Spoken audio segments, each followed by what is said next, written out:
If it seems a little confusing, yeah, it's a little confusing. Hello, welcome to I Read This Book with Chris. I am Chris. Today, we are discussing Orn by Piers Anthony. Orn by Piers Anthony, the future of a wild and primitive planet depends on 3 Earth exiles who may not survive its dangers long enough to save it. While discussing Orn, I've got with me Whiskey Sour.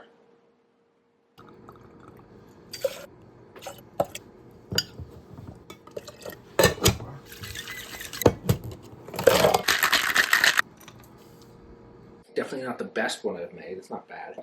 Orn by Piers Anthony. When I started this, it took me a couple of chapters to realize it was not the first book in the series. However, I kept reading it. The other books are Omnivore and Ox, which I have definitely seen. I think it won't be too hard for me to get the rest of this trilogy, and I kind of like it, so I think I probably will try to pick up the rest of them. I don't think it'll be too much of a challenge. So Piers Anthony has written a crap ton, just so many books. He's one of the guys who pulp fiction, like pulp science fiction. Piers Anthony is a name you will see. Orn. What is Orn about? So you have 3 humans, Cal, Veg, and Aquilian, who are planetary explorers, basically. They go to a planet, they explore it, they write up a report, they send the report to Earth. We learn the planet in the first book didn't go too well, according to the people on Earth. They did not do a great job of whatever it is they were supposed to be doing. There are these android people. The one in the first book was named Subble, and he was killed by the trio. And as a penalty, they are sent. So the book starts off with them around Earth, orbiting Earth. And they're like, oh, well, this didn't go well. We're obviously going to get fired. These are the thoughts going through their head when they are told, hey, you are not going to Earth. You are not headed down to Earth. We actually have a special project for you, and we're going to send you there right away. The first planet that they went to in the first book, they met mantas, which are some sort of fungoid creature, fungus, that I think they had 8 of them to start off with. And I think they had 7 at the beginning of this book. 3 of them go off into the ship that they are attached to, whatever their pod is attached on. Once they are told, hey, we don't like you, we don't like what's going on, 3 of them go and attack the guards on the ship. 2 of them end up dying and the 3rd one escapes. At which point, their commanders, Cal, Veg, and Aquilian say, all right, you're going right now. And they ship them immediately to this other planet.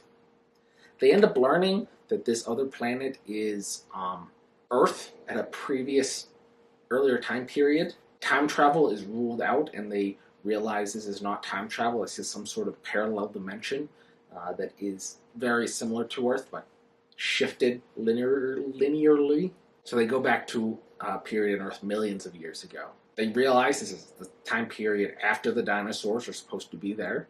According to the fossil record and the fossils that they see, they try to figure out what time they're in. But when they go out and exploring this Paleo Earth, Paleo is what they end up calling it, they find one section that has a bunch of dinosaurs in it. It's one little pocket, and in there's a bunch of dinosaurs, basically of all sorts. And of course, this is exciting to them, so they go there and they try to figure out what's going on. Basically, the argument was, Cal was saying, we need to send the report back to Earth saying this is a good place for humans to colonize. Aquilian and Veg are saying, this place is so beautiful and there's still dinosaurs here. We don't want humans to come and exterminate all of them. So this is their difference. They leave Cal alone on the raft. Cal is then tries to sail back to where they stowed one of the radios. A storm pushes him to shore. Bunch of things happen, including him being chased by a T-Rex, and eventually all 3 of them get separated and all get caught up by these androids sent by Earth. But on the previous planet, there were 1 android, Subble, was sent after them. Now, a bunch of androids are sent after them. Apparently, all of them are T-names. This is the next generation. In every generation, all of them have the same letter name. So there's Tanner and Tamar and all these different people. So they catch them and say, yes, we are here for Earth.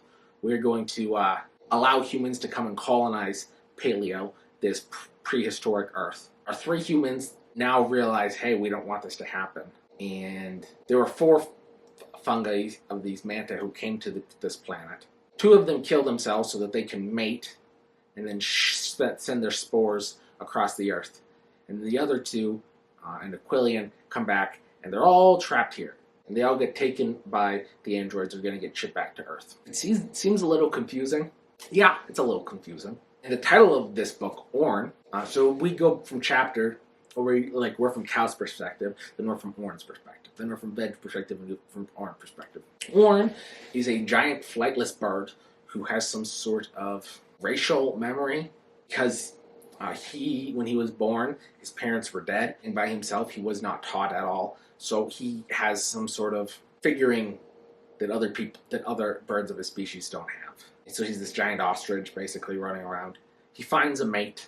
They come to an island, they lay an egg. And then when Veg and Aquilian leave Cal and they swim to an island, they are befriended by Orn. Veg runs off to go save Cal because a manta goes and tells him he's getting chased by a T-Rex. Ornette, Orn's mate, is killed by a dinosaur. And so Aquilian goes and helps Orn and says, I'll help you protect your egg. At which point they go and earthquakes happen and they try to move from the island to the mainland, and Orn is killed. And so Aquilian ends up with the egg. And now it's her responsibility, basically, to keep the egg warm until it hatches.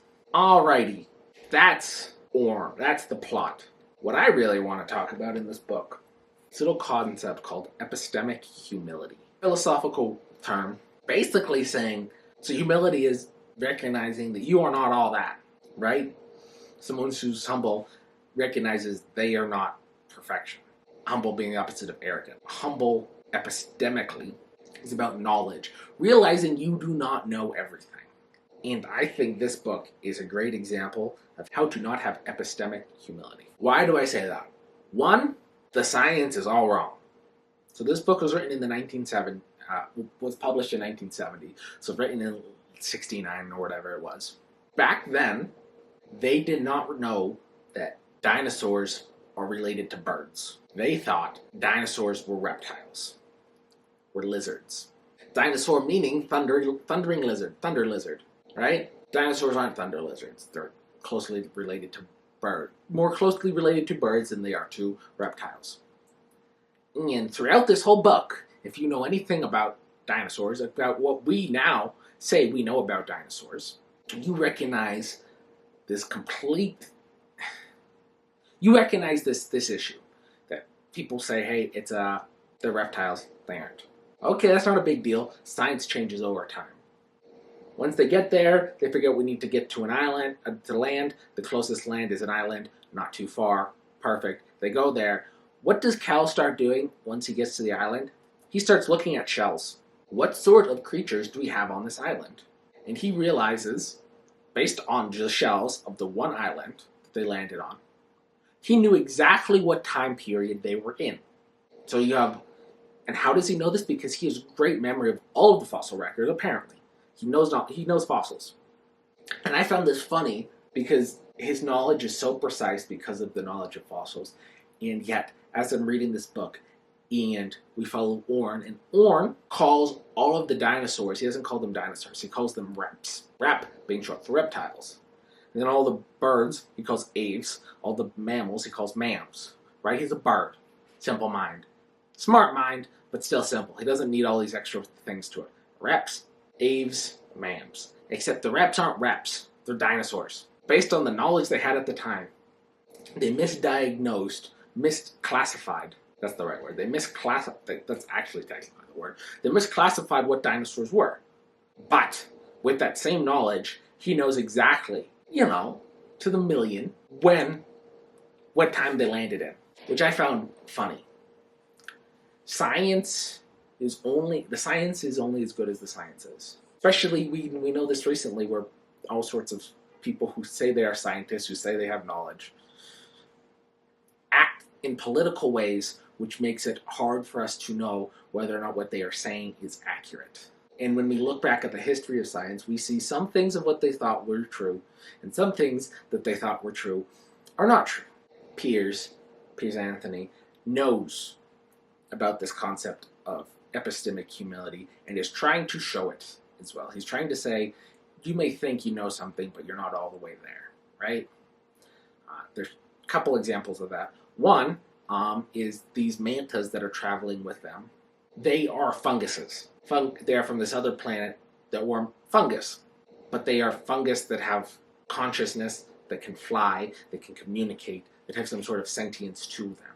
So obviously that's weird, and it goes to one point where one of the mantas, or Orn meets one of the mantas, and he was confused trying to figure it out because his knowledge of what comes on, being this racial memory, there's no such thing as a mushroom that moves. So when the manta's there and then it's gone, he's like, well, what's going on here? There's no wind, so what blew away this mushroom? He was very confused. And he came back and eventually he figured it out.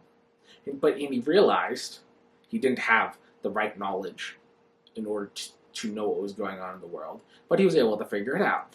Another example of Piers showing, hey, just because you know things doesn't mean you know everything, is the concept that there is this section of land that is cut off from everything else. Apparently it's surrounded on all sides by volcanoes, literally a ring of volcanoes, where dinosaurs exist, and this is the old world. And outside of that area, no dinosaurs exist.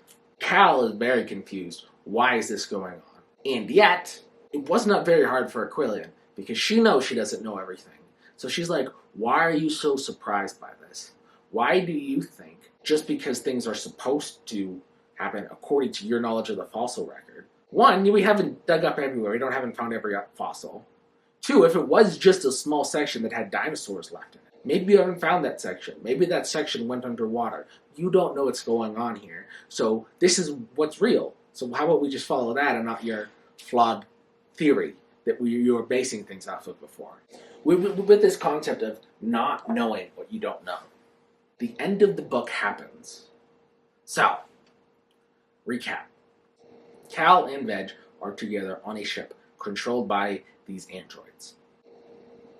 Aquilian is off by herself with the mantas. Cal figures out a solution to the problem, in which case he needs to tell Veg something and then have the android knock him out, because these androids are really good at reading your facial features and how they move, and they can basically read your mind off that. Cal made this plan, and he knew by saying by telling Veg to do one thing.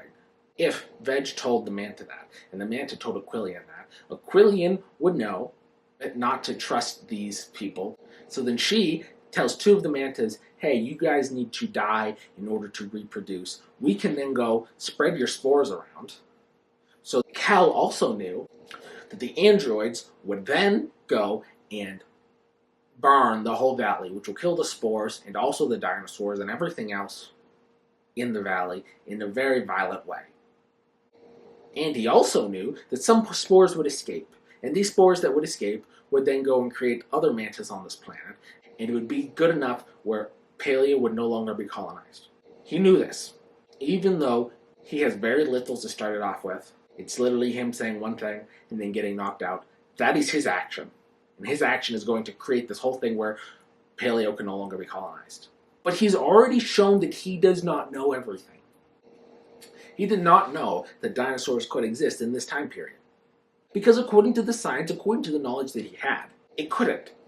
Yet, despite all of the things he didn't know, which he learned he did not know, he knew that his simple action would stop humans from colonizing Earth because of all these mantas. He said he knew that, based off his logic.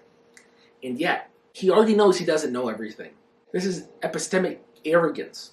He thinks his one action can go and do it. And reading a book like this has the effect.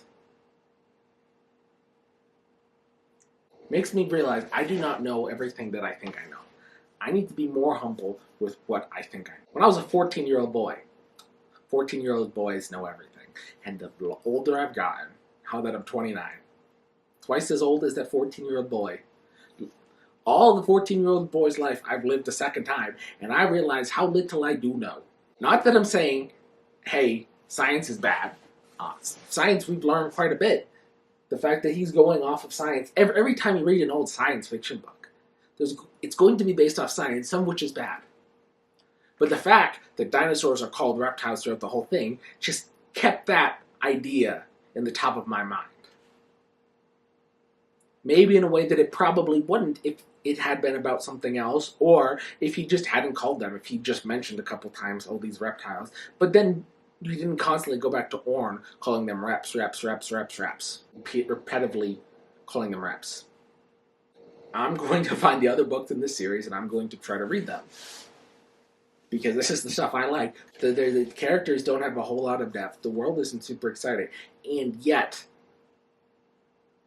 it's enjoyable enough I can read the whole thing and all of these ideas come to mind. I'm just playing with different concepts in a very fun way. There's other things in this book too that we could discuss, but I'm just going to stick it right there. Epistemic humility. Thanks for watching.